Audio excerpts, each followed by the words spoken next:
Hello friends, इस lecture में पढ़ेंगे हम लोग न्यूक्लिक एसिड। न्यूक्लिक एसिड क्या है? न्यूक्लिक एसिड एक ऑर्गेनिक सब्सटेंस होता है जो प्रेजेंट होता है लिविंग सेल के अंदर। ठीक है, तो न्यूक्लिक एसिड क्या है? एक ऑर्गेनिक सब्सटेंस है। ठीक है, एक सब्सटेंस है जो लिविंग सेल के अंदर क्या होता है? प्रेजेंट होता है।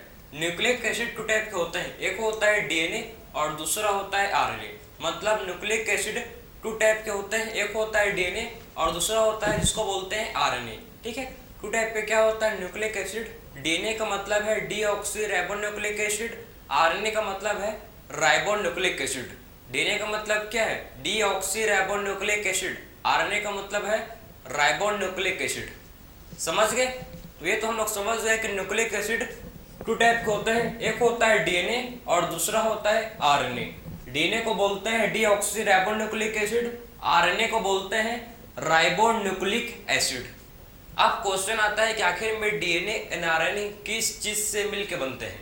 डीएनए आरएनए, ठीक है, डीएनए एंड आरएनए किस चीज से मिलके बनते हैं? किसका होते हैं? किस चीज का मॉलिक्यूल से मिलके ये बनते हैं? तो ये होते हैं पॉलीमर ऑफ न्यूक्लियोटाइड्स। ठीक है, डीएनए एंड आरएनए क्या होता है भाई? डीएनए एंड आरएनए पॉलीमर किसका होता है? न्यूक्लियोटाइड के। तो किसके पॉलीमर होता है? ये होते हैं पॉलीमर ऑफ न्यूक्लियोटाइड। मतलब डीएनए एंड आरएनए न्यूक्लियोटाइड्स, ठीक है, न्यूक्लियोटाइड्स के मिलने से बनता है। ठीक है, so DNA and RNA nucleotides के मिलने से बनता है हम लोग का डीएनए एंड आरएनए। कॉन्सेप्ट समझे कि आखिर में डीएनए एंड आरएनए किस चीज से मिलकर बनते हैं? न्यूक्लियोटाइड्स। ठीक है, न्यूक्लियोटाइड्स के मिलने से बनते हैं हम लोग का डीएनए एंड आरएनए। ठीक है, सो न्यूक्लियोटाइड्स के मिलने से क्या बनते हैं? इसके पॉलीमर से क्या बनते हैं हम लोग का? DNA and RNA. ठीक है, सो डीएनए एंड आरएनए क्या होता है? डीएनए एंड आरएनए होते हैं पॉलीमर। किसके पॉलीमर है ये? न्यूक्लियोटाइड्स के ये पॉलीमर होते हैं। सो डीएनए एंड आरएनए किसके पॉलीमर है? ये न्यूक्लियोटाइड्स के क्या होता है? डीएनए एंड आरएनए उसके पॉलीमर है। ठीक, अब बात करेंगे हम लोग कि आखिर में देखो न्यूक्लियोटाइड जो होता है ये क्या होता है उसको देखेंगे, समझे ना। सबसे पहले बात करेंगे डीएनए हम लोग का होता है डबल स्टैंडर्ड। डीएनए कैसा होता है हम लोग का देख सकते हो आप। डीएनए होता है हम लोग का डबल स्टैंडर्ड। ठीक है, आरएनए कैसा होता है? आरएनए होता है सिंगल स्टैंडर्ड। आरएनए आपको सिंगल स्टैंडर्ड मिलेगा। ठीक है, डीएनए होता है कैसे? डीएनए होता है हम लोग का डबल स्टैंडर्ड। ठीक है, मतलब ये इसके पास क्या होता है? इसके पास 2 पॉलीपेप्टाइड चेन होते हैं। डीएनए के पास क्या होता है? डीएनए के पास, इसके पास क्या? डीएनए के पास होता है 2 पॉली, ठीक है, न्यूक्लियोटाइड चेन, क्योंकि हम लोग न्यूक्लियोटाइड को पढ़ रहे हैं। ठीक है, तो ये कंसिस्ट करता है 2 पॉली, ठीक है, 2 पॉली न्यूक्लियोटाइड चेन। इसके पास क्या होता है? डीएनए के पास होता है 2 पॉली न्यूक्लियोटाइड। पॉलीपेप्टाइड यूज करते हैं प्रोटीन का चेन, ठीक, अमीनो एसिड के चेन के लिए यूज करते हैं पॉलीपेप्टाइड। लेकिन हम लोग पढ़ रहे हैं हम लोग डीएनए के बारे में। ठीक है, तो उसके लिए वर्ड यूज करते हैं पॉलीन्यूक्लियोटाइड। बहुत लोग कंफ्यूज होते हैं पेप्टाइड में और न्यूक्लियोटाइड। ठीक है, अगर अमीनो एसिड का चेन है तो उसको बोलते हैं पॉलीपेप्टाइड चेन। अगर न्यूक्लियोटाइड का चेन है, तो इसको बोलते हैं पॉलीन्यूक्लियोटाइड चेन। अगर न्यूक्लियोटाइड का चेन है तो उसको बोलेंगे पॉलीन्यूक्लियोटाइड चेन। ठीक है, सो डीएनए के पास क्या होता है? डीएनए के पास 2 पॉलीन्यूक्लियोटाइड चेन होता है। ठीक है, सो डीएनए के पास क्या होता है? डीएनए के पास 2 पॉलीन्यूक्लियोटाइड चेन होता है। आरएनए के पास खाली ओनली वन क्या होता है? इसके पास खाली एक तो पॉलीन्यूक्लियोटाइड चेन होता है। सो आरएनए के पास क्या होता है? आरएनए के पास आप देख सकते हो इसके पास खाली 1 पॉलीन्यूक्लियोटाइड चेन होता है, ओनली 1। खाली एक क्या होता है? इसके पास पॉलीन्यूक्लियोटाइड चेन होता है। ठीक है, तो इसके पास खाली एक ठीक है, पॉलीन्यूक्लियोटाइड चेन खाली एक ही होता है। किसके पास? ओनली 1 पॉलीन्यूक्लियोटाइड चेन होता है। किसके पास? ये होता है हम लोग के आरएनए के पास। डीएनए के पास 2 पॉलीन्यूक्लियोटाइड चेन, आरएनए के पास ओनली 1 पॉलीन्यूक्लियोटाइड चेन प्रेजेंट होता है। क्लियर हो गया आपको? ठीक है, अब बात करेंगे आखिर में जो न्यूक्लियोटाइड है, न्यूक्लियोटाइड किस चीज से मिलकर बनता है? ठीक है, न्यूक्लियोटाइड के कितने कंपोनेंट होते हैं, समझे ना। तो अब देखेंगे कि न्यूक्लियोटाइड के कितने कंपोनेंट होते हैं, न्यूक्लियोटाइड किस चीज से मिलकर बनता है, उसको आप लोग डिस्कस करेंगे। क्लियर है? मतलब हम लोग अब देखेंगे पॉलीन्यूक्लियोटाइड चेन का स्ट्रक्चर। आखिर में पॉलीन्यूक्लियोटाइड का चेन का जो स्ट्रक्चर है कैसे होता है, किस चीज कौन कौन से कंपोनेंट से मिलके प्रॉपर फॉर्म होता है हम लोग का डीएनए एंड आरएनए। ठीक है, डीएनए एंड आरएनए किस चीज से मिलके बनते हैं प्रॉपर। ठीक है, तो उसका स्ट्रक्चर देखते हैं अब न्यूक्लियोटाइड का। क्लियर है? अब बात करेंगे हम लोग स्ट्रक्चर ऑफ न्यूक्लियोटाइड। सो देखते हैं, चलो भाई न्यूक्लियोटाइड के पास कौन कौन से कंपोनेंट होते हैं, इसका स्ट्रक्चर को हम लोग डिटेल में स्टडी करेंगे, डीपली स्टडी करेंगे भाई ना। क्योंकि देखो आपके एग्जाम में क्वेश्चन यहाँ से बिल्कुल एक दो क्वेश्चन आते हैं, तो आप इसको अच्छे से करना। ठीक है, तो अब बात करेंगे हम लोग न्यूक्लियोटाइड का स्ट्रक्चर। न्यूक्लियोटाइड, ठीक है, न्यूक्लियोटाइड जो होता है इसके 3 कंपोनेंट होते हैं भाई। न्यूक्लियोटाइड के होता है 3 कंपोनेंट, कौन कौन सा होता है इसके देखो। एक होता है फॉस्फेट ग्रुप, दूसरा होता है पेंटोस शुगर, और एक है थर्ड जिसको बोलते हैं नाइट्रोजनस बेस। एक क्या होता है फॉस्फेट, इसके पास क्या होता है भाई, न्यूक्लियोटाइड के पास होता है फॉस्फेट ग्रुप, इसके पास और होता है पेंटोस शुगर, और क्या होता है इसके पास होता है प्रेजेंट पेंटोस शुगर, और इसके पास क्या होता है भाई, इसके पास और होता है जिसको हम लोग बोलते हैं नाइट्रोजनस बेसिस, नाइट्रोजनस बेस। ठीक है, तो आखिर में न्यूक्लियोटाइड के पास 3 कंपोनेंट कंसिस्ट करता है। न्यूक्लियोटाइड 3 कंपोनेंट से मिलकर बनता है, कौन कौन से। न्यूक्लियोटाइड के पास होता है फॉस्फेट ग्रुप, पेंटोस शुगर और नाइट्रोजनस बेस। ठीक है, फॉस्फेट ग्रुप, ठीक है, सबसे पहले क्या होता है इसके पास phosphate group, pentose sugar and nitrogenous bases. तीनों चीज से मिलने, ठीक है, तीनों चीजों के मिलने से बनता है हम लोग का न्यूक्लियोटाइड। ठीक है, तीनों चीजों से मिलने से क्या बनता है, प्रॉपर हम लोग का एक न्यूक्लियोटाइड का फॉर्मेशन होता है। कैसे होता है उसको आगे देखेंगे। सबसे पहले फॉस्फेट का, पेंटोस शुगर, नाइट्रोजनस बेस का सबका स्ट्रक्चर को स्टडी करेंगे, क्योंकि सारे स्ट्रक्चर्स के आपके लिए इंपॉर्टेंस हैं। बात समझ आ रहा है आपको। जो फॉस्फेट है, देखो हमको पता है कि डीएनए क्या होता है, डीएनए एक नेगेटिवली चार्ज्ड है मॉलिक्यूल है। ठीक है, डीएनए क्या है, डीएनए एक नेगेटिवली चार्ज्ड मॉलिक्यूल है। तो डीएनए आखिर में क्यों नेगेटिवली चार्ज है। कभी आपके मन में क्वेश्चन आया है कि आखिर में डीएनए क्यों नेगेटिवली चार्ज्ड है। आखिर में डीएनए क्यों नेगेटिवली चार्ज्ड है, क्योंकि डीएनए के पास होता है फॉस्फेट ग्रुप। ठीक है, फॉस्फेट ग्रुप के चलते डीएनए नेगेटिवली चार्ज होता है भाई। ठीक है, फॉस्फेट ग्रुप के चलते ही डीएनए नेगेटिवली चार्ज होता है। अगर डीएनए के पास फॉस्फेट नहीं होगा, अगर डीएनए के पास फॉस्फेट प्रेजेंट नहीं होगा तो डीएनए पॉजिटिवली चार्ज होगा। बात समझे, डीएनए नेगेटिवली चार्ज क्यों है, क्योंकि डीएनए के पास फॉस्फेट ग्रुप है। डीएनए के पास फॉस्फेट ग्रुप है, उसीलिए डीएनए नेगेटिवली चार्ज होता है। ठीक है, तो आखिर में फॉस्फेट का स्ट्रक्चर, तो ये देख लो आप, इसको एक इसका स्ट्रक्चर बन गया, ये फॉस्फेट का स्ट्रक्चर। ठीक है, एक इसका स्ट्रक्चर हम लोग ने ड्रॉ कर लिया, ये हम लोग का बन गया फॉस्फेट का स्ट्रक्चर। आप इसको देख सकते हैं कि किसका स्ट्रक्चर है, फॉस्फेट का स्ट्रक्चर। ठीक है, फॉस्फेट का प्रॉपर स्ट्रक्चर बन गया। अब बात करते हैं ठीक है, pentose sugar. Pentose sugar 2 type के होते हैं यार, एक होता है राइबोस शुगर, एक होता है राइबोस, और दूसरा होता है शुगर जिसको बोलते हैं डीऑक्सीराइबोस। ठीक है, एक होता है राइबोस, दूसरा होता है डीऑक्सीराइबोस शुगर। राइबोस शुगर होता है प्रेजेंट आरएनए में। राइबोस शुगर किसमें होता है, प्रेजेंट। राइबोस शुगर होता है प्रेजेंट आरएनए में। ठीक है, और डीऑक्सीराइबोस शुगर होता है प्रेजेंट डीएनए में। ठीक है, सो डीऑक्सीराइबोस शुगर किसमें होता है, डीऑक्सीराइबोस शुगर होता है प्रेजेंट डीएनए में, और राइबोस शुगर होता है प्रेजेंट आरएनए में। ठीक है, तो राइबोस शुगर किसमें होता है, प्रेजेंट। राइबोस शुगर होता है प्रेजेंट आरएनए में, और डीऑक्सीराइबोस शुगर होता है प्रेजेंट डीएनए में। ठीक, तो डीऑक्सीराइबोस शुगर किसमें होता है, प्रेजेंट। डीऑक्सीराइबोस शुगर होता है प्रेजेंट डीएनए में, और राइबोस शुगर होता है प्रेजेंट आरएनए में। सबसे पहले इसका स्ट्रक्चर को ड्रॉ करते हैं। चलो इसका स्ट्रक्चर कैसे होता है, तो इसका स्ट्रक्चर कैसा होता है, जरा राइबोस को सबसे पहले बनाते हैं, फिर डीऑक्सीराइबोस को बनाएंगे। ठीक है, तो इसका साइक्लिक फॉर्म देख रहे हैं हम लोग, ठीक, राइबोसुगर का साइक्लिक फॉर्म है ये, ठीक है, फ्यूरानेस फॉर्म है। तो यहां पर आता है भाई जिसको बोलते हैं HOH, HOH, यहाँ पर HOH, क्लियर, और यहाँ पर H और यहाँ पर आएगा CH2OH। ये बन गया हम लोग का राइबोसुगर का, ठीक है, राइबोसुगर का स्ट्रक्चर। ये first carbon, second carbon, third carbon, fourth carbon और यहाँ जाएगा फिफ्थ कार्बन, ठीक है। तो ये राइबोस का बन गया, ये देखो राइबोस का हम लोग का स्ट्रक्चर बन गया, क्लियर है। तो किसका स्ट्रक्चर बन गया, ये राइबोस का स्ट्रक्चर बन गया, राइबोसुगर का स्ट्रक्चर बन गया। समझ आ रहा है किसका स्ट्रक्चर बन गया, ये राइबोसुगर का स्ट्रक्चर बना दिया, हम लोग ड्रॉ कर चुके हैं, ठीक है। किसका स्ट्रक्चर है, राइबोसुगर का स्ट्रक्चर। अब बात करेंगे डीऑक्सीराइबोस। सो डीऑक्सीराइबोसुगर का स्ट्रक्चर देखो कैसा होता है, इसका स्ट्रक्चर आपको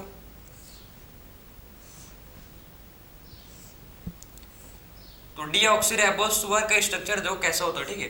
तो इसका स्ट्रक्चर कैसा होता है आप ध्यान से देखो,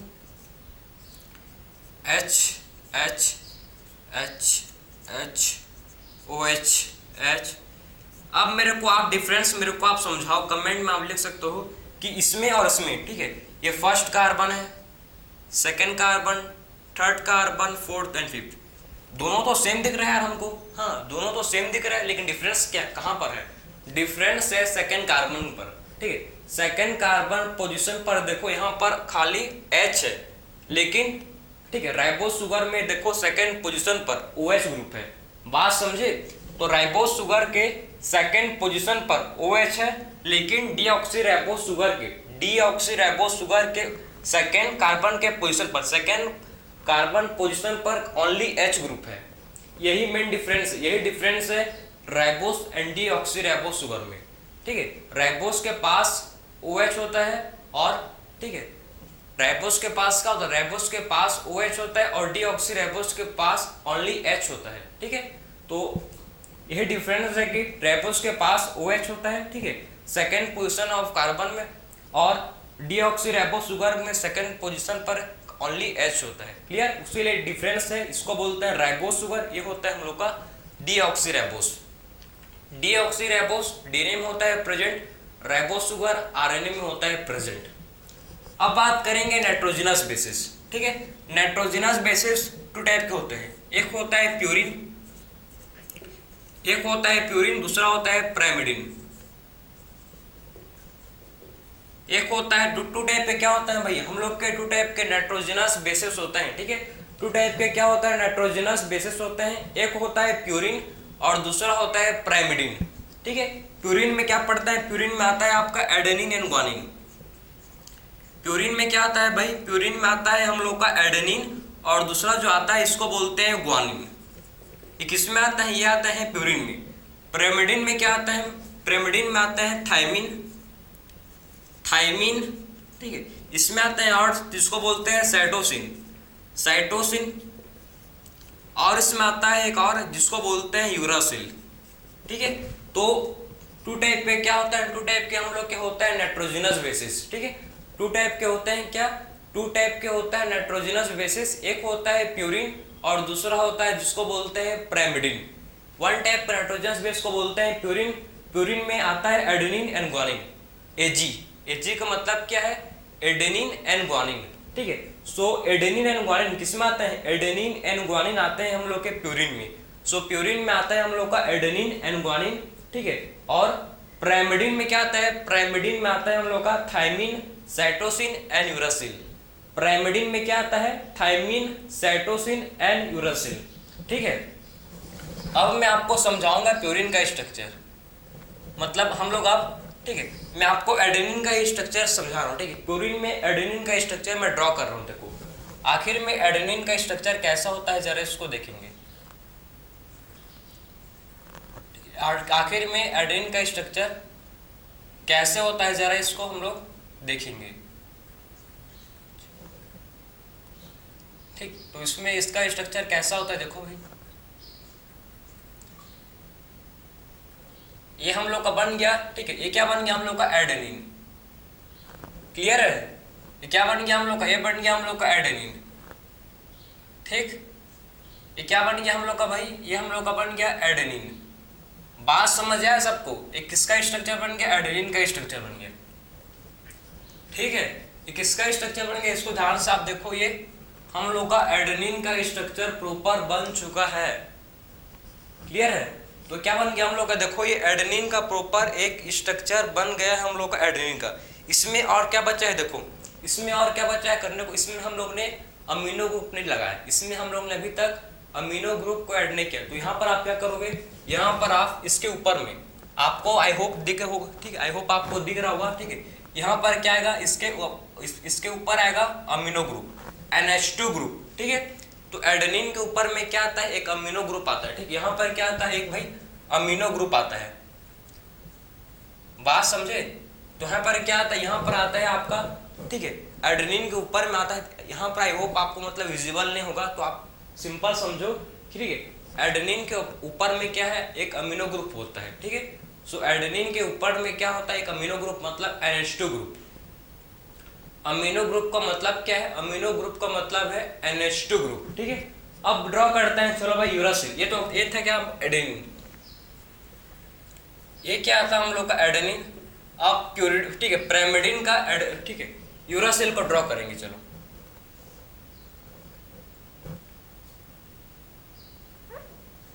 हम लोग ड्रॉ कर रहे हैं पिरामिडिन का यूरासिल को। क्लियर है?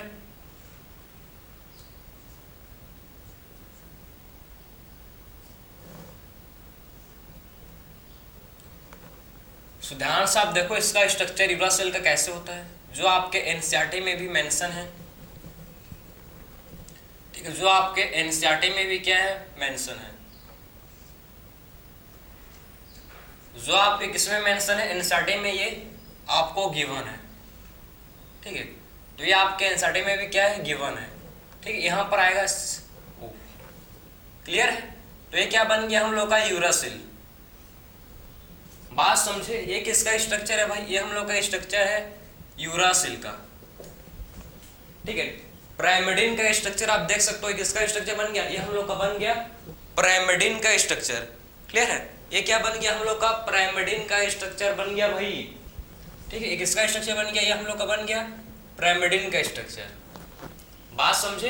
तो ये था हम लोग एडेनिन। ये क्या है? ये हम लोग एडेनिन है, और ये हम लोग का यूरासिल है, ठीक है। एडेनिन किस में आता है? एडेनिन आता है प्यूरिन में। एडेनिन किस में आता है? एडेनिन आता है प्यूरिन में, ठीक है। और पिरामिडिन में क्या आता है? पिरामिडिन में आता है हम लोग का, जिसको बोलते हैं यूरासिल। पिरामिडिन में क्या आता है? पिरामिडिन में आता है जिसको क्या बोलते हैं हम लोग? यूरासिल, ठीक है। सो एडेनिन, ये एडेनिन का स्ट्रक्चर है, और ये किसका स्ट्रक्चर है? यूरासिल का।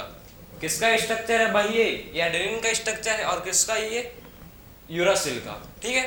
तो हम लोग ने अभी तक क्या समझा? न्यूक्लियोटाइड क्या कंसिस्ट करता है? न्यूक्लियोटाइड के पास 3 कंपोनेंट होते हैं, फॉस्फेट ग्रुप, पेंटोस शुगर, ठीक है। फॉस्फेट ग्रुप, पेंटोस शुगर और नाइट्रोजनस बेस किसके पास होता है? न्यूक्लियोटाइड के पास होता है। अब बात करेंगे कि आखिर में न्यूक्लियोसाइड क्या होता है, इसको जरा देखेंगे, ठीक है। तो आप देखेंगे कि न्यूक्लियोसाइड किसको बोलते हैं, क्या कंसिस्ट करता है, उसको जरा देखते हैं। तो चलो भाई देखते हैं कि आखिर में अब न्यूक्लियोसाइड क्या होता है, उसको देखेंगे, ठीक है। सो देखो, चलो सबसे पहले आप देखो ध्यान से कि न्यूक्लियो, सबसे पहले आप यहाँ बनाओगे शुगर। आप पेंटो शुगर एक ड्रॉ करोगे, ठीक है। आपने पेंटो शुगर यहाँ पर बनाया। सबसे पहले आपने क्या बनाया? यहाँ पर एक पेंटो शुगर को आपने बनाया, ठीक। यहाँ पर आपने पेंटो शुगर को आपने यहाँ पर बनाया, ठीक है। यहाँ पर आपने पेंटो शुगर का स्ट्रक्चर आपने यहाँ पर ड्रॉ किया, ठीक है। उसके बाद आप क्या करोगे? इसमें ऐड करोगे। इसमें आप देखो, इसमें क्या होगा आपके? इसमें आप जोड़ोगे किसको? इसमें आप जोड़ोगे नाइट्रोजनस बेस को। N मतलब क्या है? नाइट्रोजनस बेस, ठीक है। तो N मतलब क्या है? N मतलब नाइट्रोजनस बेस है, ठीक है। और कौन से बॉन्ड से जोड़ोगे? आप देखो, मैं नाइट्रोजनस बेस को मैं बना ही दे रहा हूं। देखो आपने यहाँ पर क्या जोड़ा? नाइट्रोजनस बेस को आपने यहाँ पर लिंक किया, ठीक है। सो आप देख सकते हो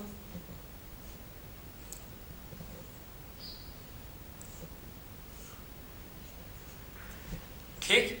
तो ये क्या बन गया, ये वही बन गया हम लोग का नाइट्रोजनस बेस। ठीक है, ये किसका नाइट्रोजनस बेस है, ये प्यूरिन है। क्लियर है, यहाँ पर अमीनो ग्रुप ए क्या है, प्यूरिन है। तो आपने क्या किया, देखो आपने मतलब यहाँ पर क्या किया आपने, ठीक है, शुगर और नाइट्रोजनस बेस, शुगर और नाइट्रोजनस बेस के बीच में दोनों को जोड़ दिया। ठीक है, ये दोनों को जोड़ दिया और एक बॉन्ड का फॉर्मेशन हो, इस बॉन्ड को बोलते हैं ग्लाइकोसिडिक बॉन्ड। ठीक है, इसको क्या बोलते हैं, ग्लाइकोसिडिक बॉन्ड। ये जो ये बॉन्ड बना है, ठीक, इस बॉन्ड को बोलते हैं ग्लाइकोसिडिक बॉन्ड। ठीक है, जो शुगर और नाइट्रोजनस बेस के बीच में बॉन्ड का फॉर्मेशन, शुगर और नाइट्रोजनस के बेस के बीच में जो बॉन्ड का फॉर्मेशन होता है, इस बॉन्ड को बोलते हैं ग्लाइकोसिडिक बॉन्ड। ठीक है, जो बॉन्ड जो शुगर और नाइट्रोजनस बेस के बीच में फॉर्मेशन होता है, उस बॉन्ड को बोलते हैं ग्लाइकोसिडिक बॉन्ड। जो इसके बीच में है, शुगर एंड नाइट्रोजनस बेस के बीच में जो बॉन्ड है, इस बॉन्ड को बोलते हैं ग्लाइकोसिडिक बॉन्ड। क्लियर। और ये आपका न्यूक्लियोसाइड का फॉर्मेशन हो, ये क्या बन गया, ये बन गया हम लोग का न्यूक्लियोसाइड। न्यूक्लियोसाइड के पास क्या होता है, न्यूक्लियोसाइड कंसिस्ट करता है, ठीक है, शुगर और साथ में इसके पास क्या है, नाइट्रोजनस बेस। ठीक है, तो शुगर और क्या होता है इसके पास, शुगर और नाइट्रोजनस बेस कंसिस्ट करता है न्यूक्लियोसाइड। बात समझे। तो शुगर और नाइट्रोजनस बेस को बोलते हैं न्यूक्लियोसाइड। ठीक है, sugar plus nitrogenous base is known as nucleoside. मगर अगर आप देखो, अगर आप एडेनिन को ऐड कर दो, ठीक है, एडेनिन को जोड़ रहे हो शुगर के साथ, ठीक है, आपने एडेनिन को शुगर के साथ जोड़ दिया, तो क्या बन गया आपका, ये बन गया ठीक है, एडिनोसाइन। एडिनोसाइन, बात समझे। आपने एडेनिन को शुगर के साथ जोड़ दिया, तो क्या हो जाएगा, ये हो जाएगा आपका, जिसको बोलते हैं एडिनोसाइन। एडिनोसाइन, ठीक है। अगर आपने ठीक है, ग्वानिन को शुगर के साथ ऐड कर दिया, तो क्या हो गया भाई, ये हो गया, इसको बोलेंगे क्या, इसको बोलेंगे ग्वानोसाइन, ग्वानोसिन। ठीक है, एडिनोसिन, ग्वानोसिन।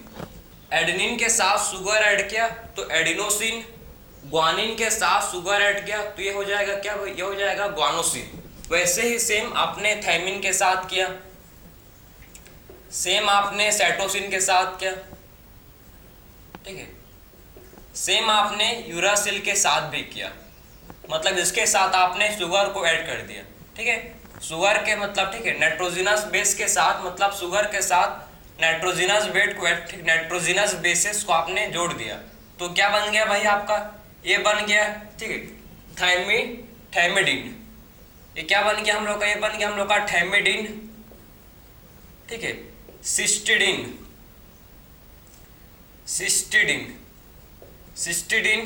ठीक है, यूरिडिन। बस देखो कितना सिंपल है। आपने देखो, ठीक है, शुगर के साथ नाइट्रोजनस बेस को ऐड किया, मतलब एडेनिन प्लस शुगर तो adenosine, guanine plus sugar guanosine, thymine plus sugar thymidine, ठीक है, वो साइटोसिन प्लस शुगर सिस्टिन और यूरासिल प्लस शुगर यूरिडिन। जब आपने शुगर के साथ नाइट्रोजनस बेस को ऐड किया तो ये सारे आपको मिलेंगे। इसको बोलते हैं न्यूक्लियोसाइड। ये क्या होता है, ये हम लोग का होता है, इसको बोलते हैं हम लोग न्यूक्लियोसाइड। ये क्या होता है हम लोग का, ये होता है हम लोग का, जिसको बोलते हैं न्यूक्लियोसाइड। क्लियर है। तो क्या हो गया हम लोग का, ये न्यूक्लियोसाइड का फॉर्मेशन हो गया। क्लियर है, ये न्यूक्लियोसाइड का फॉर्मेशन हो गया। अब आखिर में हम लोग समझ गए कि न्यूक्लियोसाइड होता क्या है। अब बात करते हैं न्यूक्लियोटाइड। आखिर में न्यूक्लियोटाइड होता क्या भाई, न्यूक्लियोसाइड समझ गए, सब कोई समझ गए कि न्यूक्लियोसाइड होता क्या है। अब बात करेंगे न्यूक्लियोटाइड क्या होता है। ठीक है, न्यूक्लियोटाइड किसको बोलते हैं, फॉस्फेट प्लस न्यूक्लियोसाइड। बात समझे, तो फॉस्फेट प्लस न्यूक्लियोसाइड। ठीक है, तो फॉस्फेट प्लस न्यूक्लियोसाइड, ठीक है, फॉस्फेट प्लस न्यूक्लियोसाइड को बोलते हैं न्यूक्लियोटाइड। फॉस्फेट प्लस न्यूक्लियोसाइड को क्या बोलते हैं, फॉस्फेट प्लस न्यूक्लियोसाइड को बोलते हैं न्यूक्लियोटाइड। बात समझे। तो फॉस्फेट प्लस न्यूक्लियोसाइड, ठीक है, फॉस्फेट प्लस न्यूक्लियोसाइड को बोला जाता है न्यूक्लियोटाइड। क्लियर? तो nucleotide is equal to phosphate plus nucleoside, ठीक है। न्यूक्लियोटाइड किसके इक्वल होता है? न्यूक्लियोटाइड इक्वल होता है फॉस्फेट प्लस न्यूक्लियोसाइड के। तो nucleotide is equal to phosphate plus nucleoside. Clear? आप समझो यहां पर मैंने फॉस्फेट ऐड किया, यहां पर मैंने फॉस्फेट को ऐड किया, यहां मैंने फॉस्फेट को ऐड किया, ठीक है। तो यहां देखो फॉस्फेट ग्रुप है, ये फॉस्फेट है। तो इनके बीच में क्या होता है? देखो इनके बीच में, और यहाँ पर पानी, यहाँ से पानी, यहाँ से वाटर बाहर निकल जाता है, यहाँ से पानी बाहर निकल जाता है। ध्यान से देखो भाई, यहाँ से जो वाटर है, यहाँ से H2O यहाँ से बाहर निकल जाएगा, ठीक है। यहाँ से जो वाटर है ये बाहर निकल जाता है भाई, ठीक। यहाँ से जो वाटर है ये बाहर निकल जाता है, वाटर। क्लियर? और यहाँ पर पानी, जब यहाँ से पानी बाहर निकलेगा, यहाँ से जब पानी बाहर निकलेगा तो यहाँ पर ऐसी बॉन्ड बन जाएगी, यहाँ पर देखो ऐसी, ठीक। यहाँ पर क्या होगा? यहाँ पर फॉस्फेट और यहाँ पर फॉस्फेट और CH2 के बीच में बॉन्ड बन गया, ठीक है। यहाँ पर जब यहाँ से जब पानी, यहाँ से जब वाटर बाहर निकला तो इसके बीच में देखो CH2 और, ठीक है, O, ठीक है, मतलब फॉस्फेट और शुगर के बीच में बॉन्ड का फॉर्मेशन हो गया भाई। फॉस्फेट और शुगर के बीच में, फॉस्फेट एंड शुगर के बीच में क्या बन गया? यहाँ पर बॉन्ड का फॉर्मेशन हो गया। फॉस्फेट एंड शुगर के बीच में बॉन्ड का फॉर्मेशन हो गया। बात समझे? तो आखिर में बॉन्ड का फॉर्मेशन कैसे हुआ आपको समझ आया कि आखिर में बॉन्ड का फॉर्मेशन कैसे हुआ? इस बॉन्ड को बोलते हैं फॉस्फोडाइएस्टर बॉन्ड। इस बॉन्ड को बोलते हैं क्या है? फॉस्फोडाइएस्टर बॉन्ड, ठीक है। इस बॉन्ड को बोला जाता है फॉस्फोडाइएस्टर बॉन्ड, ठीक है। तो ये बॉन्ड को क्या बोलते हैं? फॉस्फोडाइएस्टर बॉन्ड बोलते हैं। तो आखिर में आपने समझ लिया कि न्यूक्लियोटाइड किसको बोलते हैं। फॉस्फेट प्लस, अगर आप फॉस्फेट को जोड़ दोगे न्यूक्लियोसाइड के साथ, ठीक है, अगर आपने फॉस्फेट को जोड़ दिया किसके साथ में? अगर आपने फॉस्फेट को ऐड कर दिया न्यूक्लियोसाइड के साथ में, तो उसको बोलते क्या है भाई हम लोग? उसको बोलते हैं न्यूक्लियोटाइड। अगर आपने फॉस्फेट को ऐड किया न्यूक्लियोसाइड के साथ, अगर आपने फॉस्फेट को ऐड किया न्यूक्लियोसाइड के साथ, तो उसको बोलते हैं न्यूक्लियोटाइड। आप ये पूरे स्ट्रक्चर को बोलेंगे क्या? इस पूरे स्ट्रक्चर को बोलेंगे न्यूक्लियोटाइड। और न्यूक्लियोटाइड के मिलने से क्या बनता है? आपका पॉलीन्यूक्लियोटाइड चेन, ठीक है। न्यूक्लियोटाइड के मिलने से क्या बनता है? न्यूक्लियोटाइड के प्रॉपर एक चेन से ही, न्यूक्लियोटाइड के प्रॉपर चेन से ही क्या फॉर्म होता है? पॉलीन्यूक्लियोटाइड चेन का फॉर्मेशन होता है, ठीक है। सो न्यूक्लियोटाइड के मिलने से ही पॉलीन्यूक्लियोटाइड का चेन का फॉर्मेशन होता है।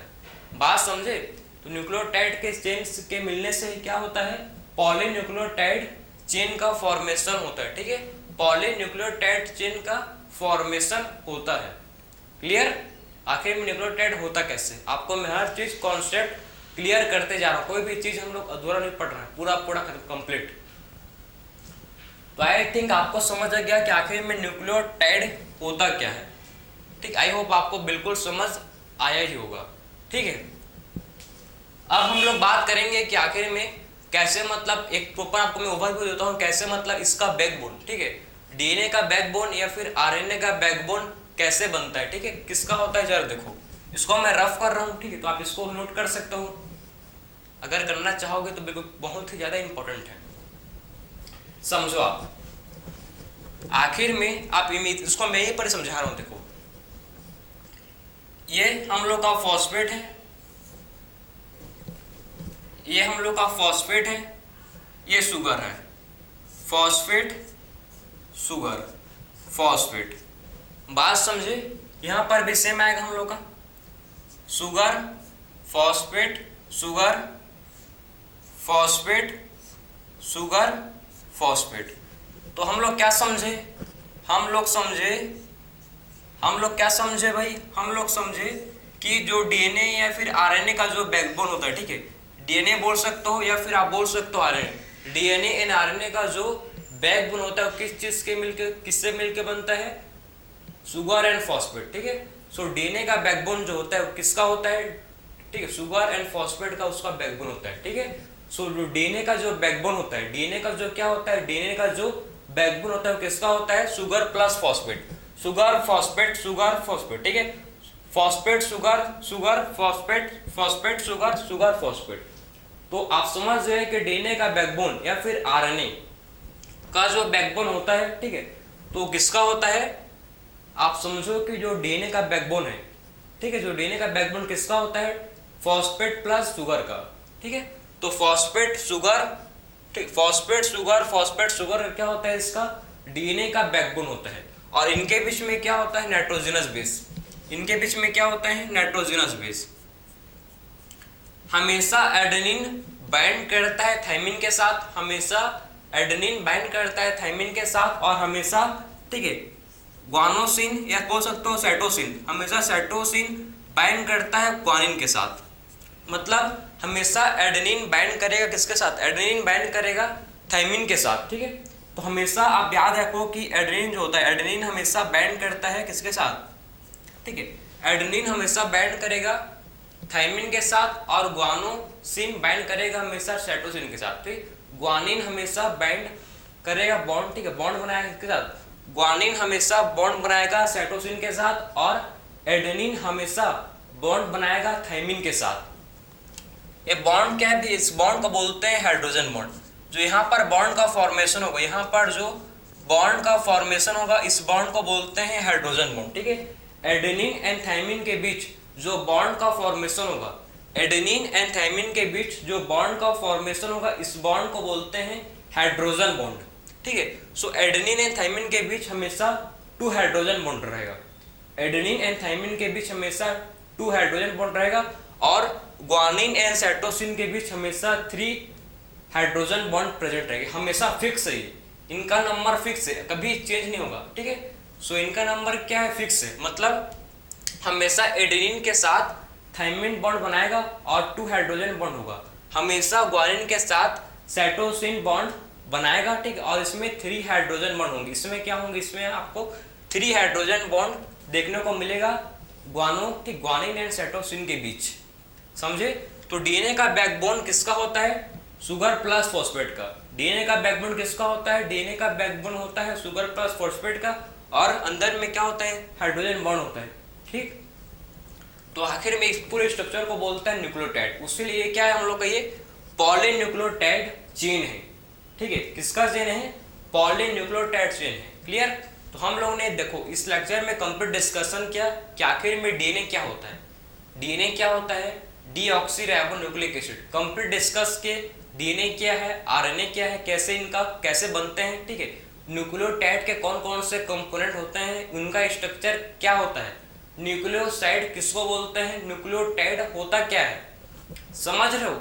जो मैं आपको समझा रहा हूँ आज नहीं तो कल, ये बहुत ही ज़्यादा इंपॉर्टेंट है, यहाँ से क्वेश्चन बिल्कुल आता है, तो इसको आप अच्छे से पढ़ो कि डीएनए क्या है, आरएनए क्या है, उसका स्ट्रक्चर कैसे होता है, किस चीज़ के मिलने से बनते हैं डीएनए आरएनए, किसका पॉलीमर होता है, न्यूक्लियोटाइड का स्ट्रक्चर कैसा होता है, न्यूक्लियोसाइड किसको बोलते हैं, न्यूक्लियोटाइड क्या होता है। इसको देखो, इसको मैं बोल सकता हूँ क्या, इसको मैं बोल सकता हूँ एडेनिक, ठीक है,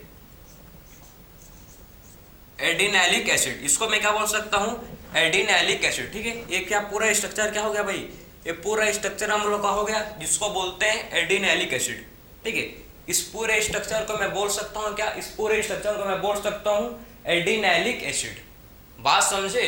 तो ये पूरे स्ट्रक्चर को मैं क्या बोल सकता हूँ, पूरे स्ट्रक्चर को मैं बोल सकता हूँ क्या, एडिनाइलिक एसिड। वैसे ही आपको आ जाएगा यूरिन, ठीक है, थाइमिलैलिक एसिड, आखिरी में एलिक आ जाएगा, एलिक एसिड, क्लियर है, एलिक। तो कंप्लीट किया हम लोग डीएनए, हम लोग ने कंप्लीट किया डीएनए आरएनए क्या होता है, न्यूक्लिक एसिड को कंप्लीट किया। सो मिलते हैं नेक्स्ट लेक्चर में, राधे राधे।